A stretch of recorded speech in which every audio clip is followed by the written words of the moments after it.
The president usually leads the discussion with the chosen heads of the key departments, from Justice to State to Pentagon. Those are people seated around the table. And yet, what you see here on your screen was something different. It is a contrast to what has occurred literally since the country's founding. The most important posts are in the cabinet. Some posts, by the way, get elevated to the cabinet to show that they're important, like Homeland Security, which was added to the cabinet after 9/11. Others are removed over time, like the post office. But as you see here, and I'm going to leave this on screen just for the visual of what happened, the first part of today's cabinet meeting was dominated by a non-cabinet official. And because he's not in the cabinet, he was not seated with those other officials. He's just standing there, the billionaire special employee, Elon Musk, not elected to a position, not confirmed by the Senate like every other member of the cabinet at the table. So this already was something very different, and it comes amidst growing concern from Republican lawmakers and Democrats, from people at town halls, including in red districts, from experts and other critics about these Musk cuts and how they affect your safety and your life. So there is something very serious alongside the visual. And so before we go any further and people talk about what's happening now and whether it should be happening, we want to show you how United States cabinet meetings have functioned throughout our history across both parties. As you can see, we're about to have a cabinet meeting, the primary purpose of which is to discuss the budget negotiations that will be going on now until the end of Congress. We just had a very productive cabinet meeting. There's little time left before the Senate and the House goes home. But we're optimistic a lot can get done between now and then. Part of the reason that I wanted to bring the cabinet together today is to underscore for them my belief, I think shared by most Americans, that we can't wait for Congress to actually get going on issues that are vital to the middle class. As a baseline, that is just what the cabinet meetings always look like. The president with his cabinet seated around the table for the cabinet meeting. Today, instead, you had an unelected billionaire filling or forcing his way into center stage, upstaging the actual cabinet, which defines a cabinet meeting, and then continuing on to make the case for these cuts to, remember, different agencies and departments led by the people chosen by the president, confirmed by the Senate at the table. So this is the first time we've actually physically, visually seen it. And what Musk did today, now with that history I will show you just a little bit, was mix in his non-cabinet perspective or opinion, if you want to call it that, on the cabinet Trump chose. That itself is odd because unlike these individuals who, whatever you think of them, did go by the rules through the Senate vetting, co-equal branch of government to get into the White House and serve their post, unlike all of them, he's just here taking charge, talking, standing over them, the body language somewhat obvious, and then acting like his opinion of the cabinet matters. He is the self-appointed outside auditor or reviewer in the room. President Trump has put together, I think, the best cabinet ever. This is an incredible group of people. I don't think such a talented team has actually ever been assembled. I think it's literally the best cabinet that the country has ever had. Musk applying that public flattery in this setting with the cameras on that will play out in the traditional press and online. And I've told you, we will fact check, we will give you context, but we will also show you what's happening. So there you saw some of it. But Musk knows very well the coverage that Trump covets. And so by saying that set of words in that environment, he's trying to help get Trump what he wants. White House aides, meanwhile, are pressuring and changing and trying to distort what would be independent press coverage. The White House trying to control access and pressure outlets to, in their view, say what the government demands or get booted. That's pay for play. That's transactional. In many societies, that would be considered blatantly corrupt. For example, the nonpartisan AP has always covered the White House, and they're being pressed and limited for their access if they don't say the words the government wants. By the way, traditionally conservative movements are skeptical of the government trying to tell you what you hear or what to think. Here, maybe it's just not conservative. It's just MAGA demands. Say these words or get kicked out. As for the remainder, we can show you, and this is important as part of our coverage tonight, how the Trump-aligned, more friendly media are responding to these pressures and the assignment. First of all, did you ever imagine that you would be press secretary to such a dynamic president? The Harvard poll that came out had you up 9+ points, and all of your agenda that you ran on, you're accomplishing that. You got the support of the American people, including stopping the war in Ukraine. If you can comment on the latest Harvard poll, I'd appreciate that. Just came in. Somebody sent, I said, this was sent in by a fan, and I know him well.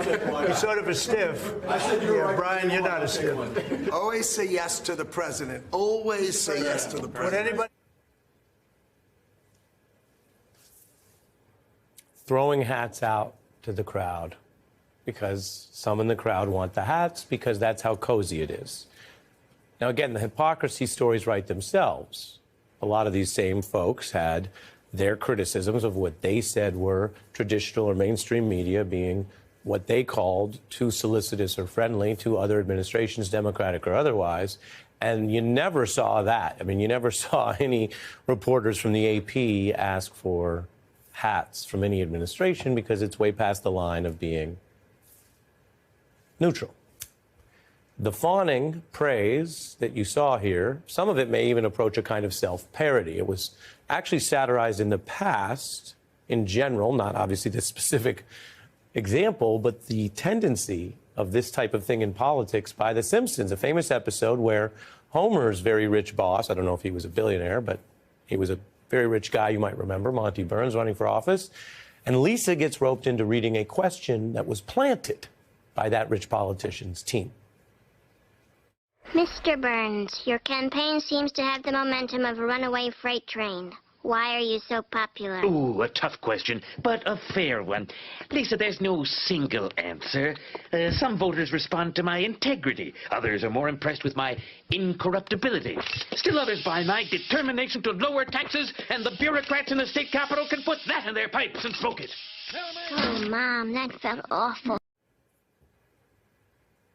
Now, I can tell you in The Simpsons fictional episode, the Monty Burns campaign ultimately fell apart. We don't know what will happen in this ongoing effort, but we are seeing that the billionaires demanded cuts done in a fast, disruptive style that often is not saving the United States government money because they have been rushed out and are being sometimes stopped or slowed down in the courts, are also, even very quickly, in a couple weeks, already finding huge political and civic backlash around the country, including in red districts. House Republicans have found this at recent town halls. Then there are some Fox News hosts and other sort of general allies of the Trump agenda who are looking at this and saying maybe there needs to be a bit more caution and compassion. A little bit of humanity and dignity to the process, I think, is what many of the Alaskan federal employees are asking for. We just need to be a little bit less callous with the way, Harold, we talk about doging people. They need to be respectful of people that are involved in these agencies. I do think there are some valid concerns about the speed that this is happening. I finally found one person I knew that got doged, and it hit me in the heart. I think they need to be more targeted and they need to be more thoughtful.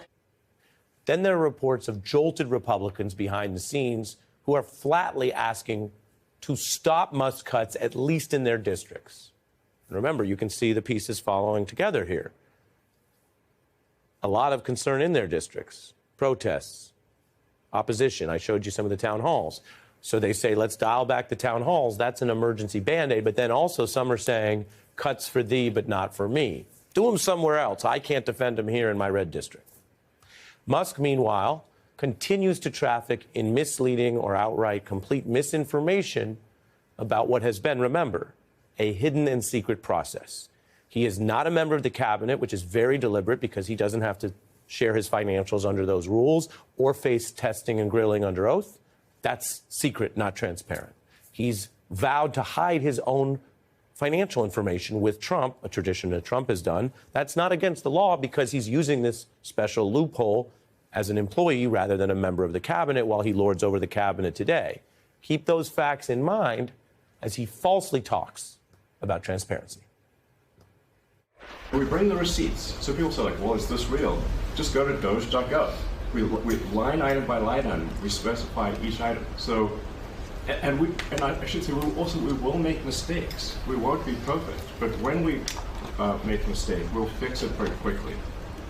So, for example, with USAID, one of the things we accidentally canceled very briefly was Ebola, Ebola prevention. Just Ebola, and now we're back on it, is what he was getting at there. And you could see the cabinet sitting through this, again, at a cabinet meeting. Donald Trump, the president, could hold a meeting about spending and cuts. He could hold an efficiency meeting, whatever they want to call it. This was a cabinet meeting, and Musk takes over quite purposefully. He's referencing, of course, one of the errors they made. The site he referenced has just put up false information. It doesn't appear to be operating the way more reputable parts of the government historically operate, with vetting and career data officials working on stuff. Like if you go to the Bureau of Labor Statistics, instead, he's got these headlines that basically talk about how they're just putting up false information. Musk, for example, talked about huge savings in Social Security that weren't true.